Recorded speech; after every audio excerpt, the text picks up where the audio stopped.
I just worry, do I get the sense that for the second straight year, a new Patriots coach is taking the cheese?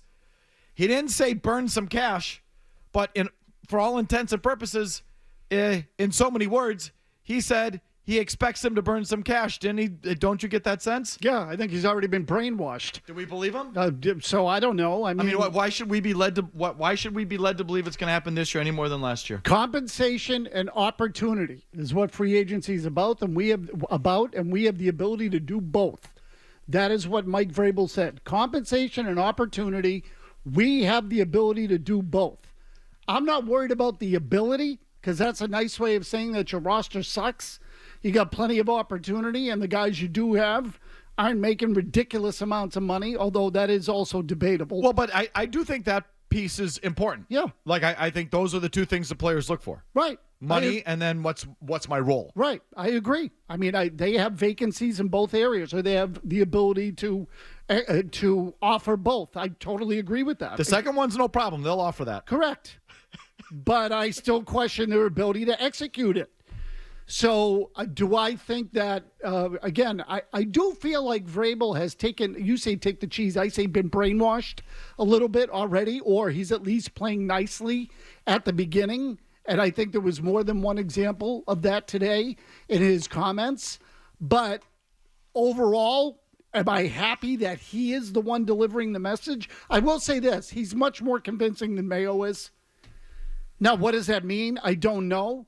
But I feel like he talks specifics when it gets into particular players. He was asked, for example, about Will Campbell's arm length and got into specifics about when it matters and when it doesn't. And I just don't think Mayo ever gave those kinds of answers. I think he's very direct. He's no nonsense for the most part. But he also knows how to play the game. Well, but in this particular case, to me, whether you're being half jokey about it like you were with Gerard Mayo last year, saying we're going to burn some cash, or more stern and direct like Vrabel today, I'll believe it when I see it. Bingo. You know, like if I'm Mayo today and I just watched this, I'm like, I've seen this movie before. Good luck. Bend over. Yeah. He absolutely sounds more like you want a head coach to sound. I mean, that's for sure. Like he checked that box before he even took the job. Okay, but the sentiments of what he's going to say, for all intents and purposes, he said, we're ready to burn some cash. I mean, he did qualify it, I guess. Jimmy, just would you play the very beginning of number 5 again, the one we just let off the show with? Did he say, hopefully we're aggressive? Hopefully aggressive. Yeah, so he's asked, how what are you expecting in free agency? Hopefully aggressive. Okay, that's different than we're going to burn some cash. Right. So he's like, because he knows, as Mayo should have too. I'm sure he got dicked around on a contract too. Gerard Mayo must have. They all have. But Vrabel really did. I mean, Vrabel really went up against him on contracts and labor and all that stuff. So at least he puts that, hopefully aggressive. Hopefully we're aggressive. But I just, the overall tone there, you're like, he really sort of, to me, felt like a guy that we've already talked about it. We're going to be aggressive. And I just wonder if he's setting himself up for disappointment. We all are, like Gerard Mayo was. What's the follow-up here? Number 11, Jimmy. Give me Vrabel number 11, please. Well, I mean, I'm sure, I like to shop like everybody else. And so when you go and there's only one of, a certain car, maybe you have to pay a little bit more for that one car because there's only one of them. When you start to get into a range where you feel like there's an area where players are comparable and you like 3 or 4 players in a certain area for a certain role, you may not have to overspend. But it's free agency. I think that everybody overspends sometimes in free agency. Except for these guys, which is unfair. They've done it too in the past. So, he's talking about that one shiny item as that one big ticket item. So he's talking about they're going after big names, big fish. I would hope so. Do you believe so? Do I believe they're going to go after them? Yeah. Yeah. Okay, with what level of intensity? I don't know.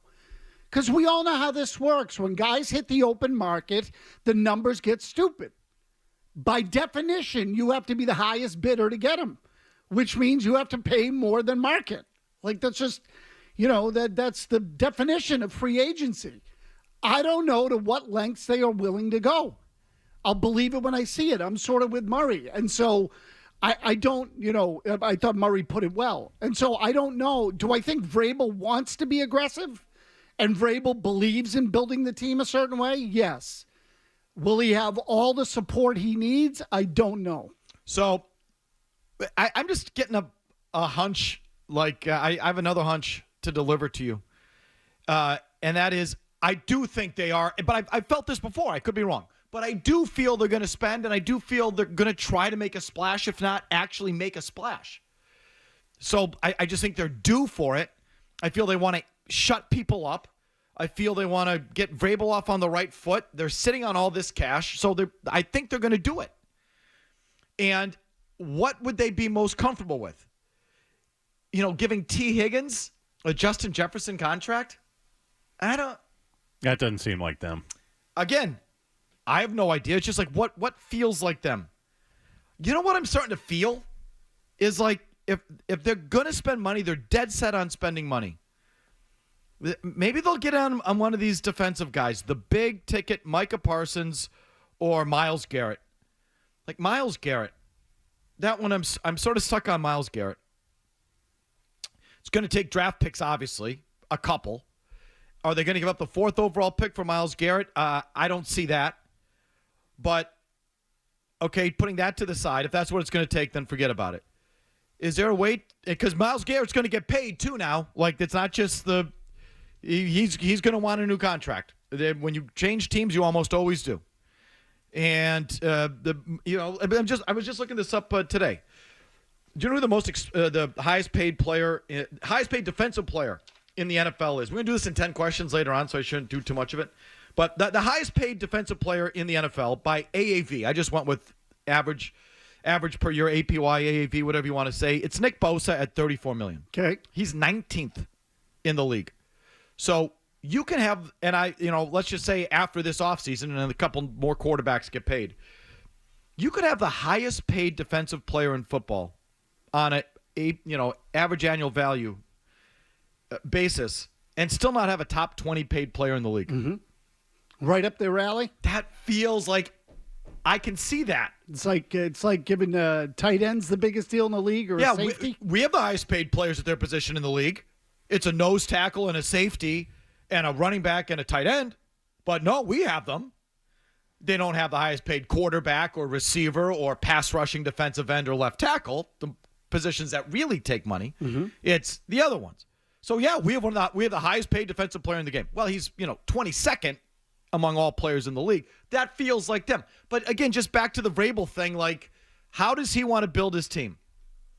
And I know he needs it all, and I know he wanted to keep A.J. Brown in Tennessee and all of that. I know he knows all that's important, but where does he start? Trenches. What's the first thing that he does? Trenches.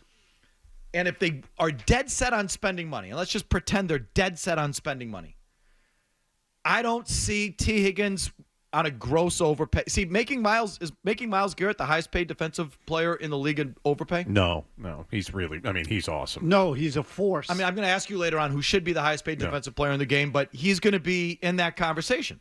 But T. Higgins is not that guy at that position. He's not. But his contract's going to look like it. Correct. By the end of it. Correct. I wouldn't pay T. Higgins, me personally. So, I mean, all I know is he's thinking that way. They're thinking that way. Second straight year, are we just taking the cheese?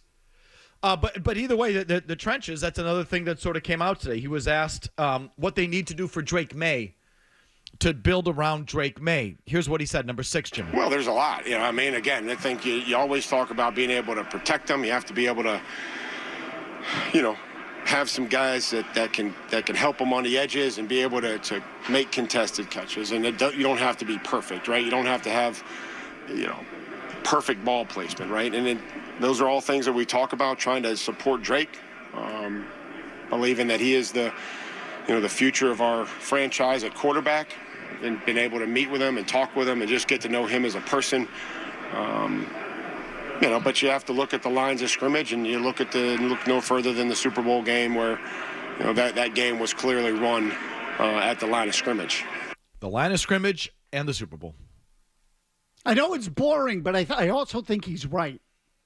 So now look, again, if you have Tom Brady, you can get away with, call it the 6th or 7th best offensive line in football because the ball's going to come out quick. He can diagnose, but if you don't and you can't block, you're screwed. And we've seen that for how many years now? So again, there's a little bit of a process involved there, but I do think those nucleus guys that you're talking about on the defensive line, those guys completely have a ripple effect. You get one monster in there who can just wreck the game, it all of a sudden makes 3 other guys better. So, if they can get that kind of player, they should absolutely do it. I'm just putting myself in his shoes because he is calling the shots. Where would he start? I think he would start, and this is why who's Mason Graham, the Michigan kid, just sort of struck. It just so as I'm thinking about these free agents and the names, there's not many out there. So this is another thing too. Most of these players are going to go back to their teams. There's not going to be much there to overspend on.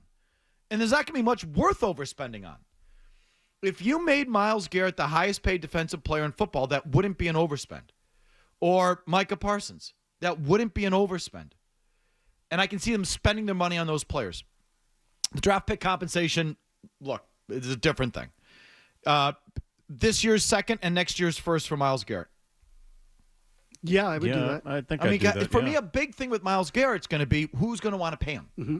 I just firmly believe it's not reported, it's not talked about, but I just know it always comes with new contracts.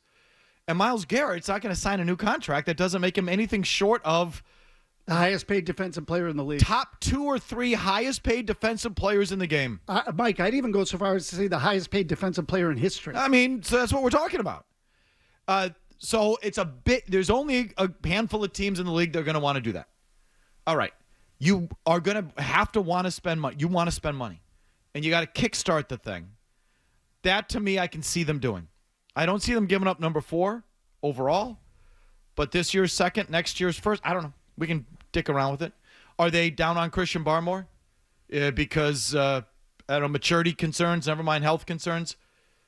Can you trade Christian Barmore, get a draft pick, draft Mason Graham, sign Myles Garrett? Now you're off. I don't know. Like that I can see them doing. This thing about signing T. Higgins to that contract, I don't see it. Or trading 2 first-round picks to get him off the tag. No.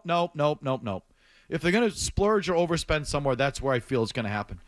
But maybe we're all just taking the cheese. Second straight year, burn some cash. He didn't say the words, but he kind of sort of said the words. He's expecting it. He wants it. Is he going to get it? What do you think, Stu? Is he going to get it? No, they're not paying him. Of course, they'll offer him the most money, and then they'll offer him close to the most, and then the reporting will evolve over the course of 8 months, and it'll be the highest offer. But they're not getting him. If you like that clip, check out more videos from Felger and Maz here.